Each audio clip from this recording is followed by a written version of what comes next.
रहमतुल्लाहि व बरकातुहू। नाज़रीन, आप सब ने ये सवाल बारहा सुना होगा कि जन्नत में मर्दों को हुरें मिलेंगी तो औरतों को क्या मिलेगा।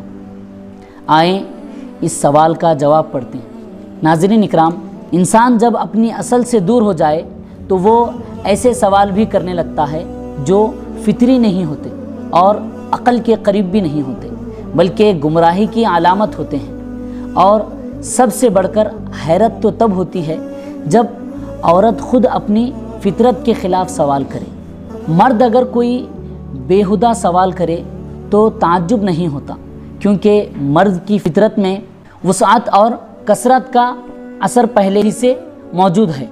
मगर औरत जो एक ही दिल में सारी कायनात बसा लेती है, वो अगर ये सवाल करे कि क्या जन्नत में औरत को भी कई मर्द मिलेंगे, तो ये यकीनन इस बात की अलामत है कि ज़माना अपनी फितरत से कितना दूर जा चुका है। लेकिन अगर असरे हाजिर के फितरी बिगाड़ और बेहयाई और बेशर्मी की आदतों को देखें तो फिर हैरत बाकी नहीं रहती। इस ज़माने ने औरत को उसकी फितरी इज़्ज़त, वक़ार और सुकून से महरूम करके उसे सिर्फ़ जिस्मानी ख्वाहिशात का खिलौना बना दिया है।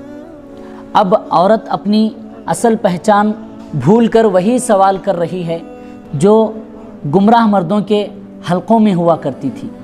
फितरत पर कायम औरतों के लिए इस सवाल का जवाब बिल्कुल वाज़ेह है। इनाम का उसूल हमेशा यही रहा कि वो किसी की पसंद के मुताबिक होता है।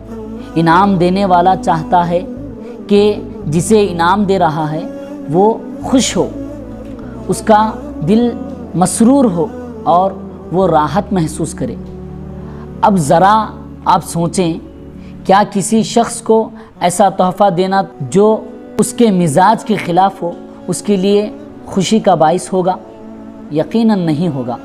नाज़रीन, जन्नत भी एक इनाम है और अल्लाह की शान के ख़िलाफ़ है कि वो किसी को ऐसा इनाम दे जिसे उसका दिल बोझल हो जाए, जो उसके सुकून और राहत को छीन ले। इंसान भी जब किसी को तोहफ़ा देता है तो उसकी पसंद और मिजाज देख कर देता है, तो फिर अल्लाह तबारक व तआला जो सबसे बड़ा एहसान करने वाला है वो ऐसा क्यों करेगा। अल्लाह ताला ने औरत की फितरत में ये बात रखी है कि वो मोहब्बत में यकसू होती है। उसका दिल किसी एक ही के लिए धड़कता है। उसका सुकून और खुशी उसी में है कि वो एक मोहब्बत करने वाले के साथ पूरी ज़िंदगी गुजार दे।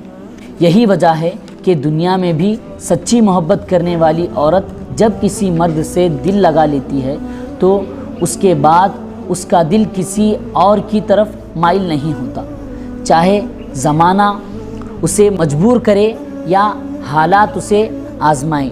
ये कोई अफसानी बातें नहीं, ये तारीख़ और माशरती ज़िंदगी के सच्चे वाक़यात हैं। कितनी ही औरतें हैं जो अपने शौहर के इंतकाल के बाद सारी ज़िंदगी तन्हा गुजार देती हैं, सिर्फ़ उस एक मोहब्बत को दिल में लेकर जो उन्होंने अपने शौहर से की थी। और कितनी ही लड़कियां ऐसी हैं, ऐसी देखी गई हैं जो शादी से पहले किसी गैर मर्द की मोहब्बत में मुब्तला हुई और फिर सारी दुनिया के कहने के बावजूद यही कहती रहीं कि अगर शादी होगी तो उसी से, वरना कभी नहीं होगी, चाहे ये शरई लिहाज से दुरुस्त हो या ना हो। मगर ये औरत की फितरी सच्चाई को बयान करता है।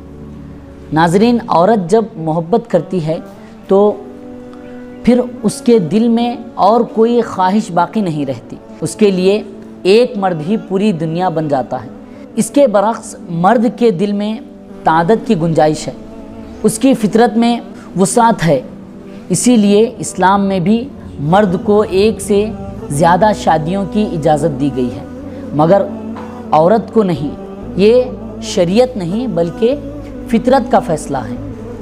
नाज़रीन इकराम, हाँ अलबत्ता अगर कोई औरत इस फितरी रोश से हट कर ये सवाल करे कि मुझे जन्नत में कितने मर्द मिलेंगे, تو اس کا مطلب یہی ہے کہ وہ عورت اپنی اصل فطرت سے بھٹک چکی ہے۔ وہ عورت جو کئی مردوں کی محبت کا ڈھونگ رچاتی ہے، جنسی خواہشات کی غلام بن چکی ہے، جو اپنے جسم کی نمائش سے خوشی محسوس کرتی ہے، تو ایسی عورت کے لیے جنت کا تصور ہی غلط ہے۔ ایسی عورت کو جنت کی طلب نہیں ہوتی، بلکہ وہ دنیا کی وقتی لذتوں میں ہی خوش ہے۔ ایسی عورت کے بارے میں تو اللہ تبارک و تعالیٰ کا عدل یہ ہوگا کہ وہ جہنم کی آگ میں ان گناہوں کی تپش کو محسوس کرے تاکہ اس کی روح پاک ہو جائے اور فطرت پر واپس آ جائے۔ پھر اگر اللہ چاہے تو اس پر رحم کرے اور اس کی اصلاح کے بعد اسے جنت میں داخل کرے، جہاں اس کے دل کی طلب صرف ایک محبت کرنے والے شوہر سے ہوگی اور وہی اس کی خوشی کا سبب ہوگا۔ یہی عورت کی اصل فطرت ہے، لہٰذا فطرت پر قائم عورت کو یہ سوال کرنے کی ضرورت ہی نہیں کہ مجھے جنت میں کتنے مرد ملیں گے، کیونکہ اس کا دل خود گواہی دیتا ہے کہ ایک محبت ہی اس کے لیے کافی ہے، بلکہ ایک کے سوا باقی سب محبتیں اس کے دل کے لیے زہر ہیں، بوجھ ہیں، تکلیف دہ ہیں۔ جنت کا وعدہ انہی عورتوں کے لیے ہے جو دنیا میں اپنی محبت، اپنی وفا، اپنی حیا اور اپنی فطرت کو محفوظ رکھیں، جو خود کو زمانے کی گندگی سے بچائیں، جو اللہ کی رضا کی خاطر اپنی خواہشات کو قربان کریں، اور جو عورتیں دنیا میں ہی اپنی عزت، شرم اور حیا کو بیچ دیں، جو مردوں کی نظروں میں خوشی ڈھونڈیں، جو اپنے جسم کو بازاروں میں سجا کر کھڑا کریں، ان کے لیے جنت میں کوئی جگہ نہیں جب تک کہ وہ توبہ نہ کر لیں اور اپنی فطرت کی طرف لوٹ نہ آئیں۔ آخر میں یہی کہنا چاہوں گا کہ ہر عورت اپنی فطرت کو سمجھے، اپنے اندر کی آواز کو سنیں، دنیا کے گمراہ فلسفوں میں نہ بہکیں، وہ تو صرف گمراہ کرنے کے لیے ہیں۔ عورت کی فطری عزت، محبت اور مقام وہی ہے جو اللہ تبارک و تعالیٰ نے دیا ہے، نہ کہ جو زمانے نے اسے دکھایا ہے۔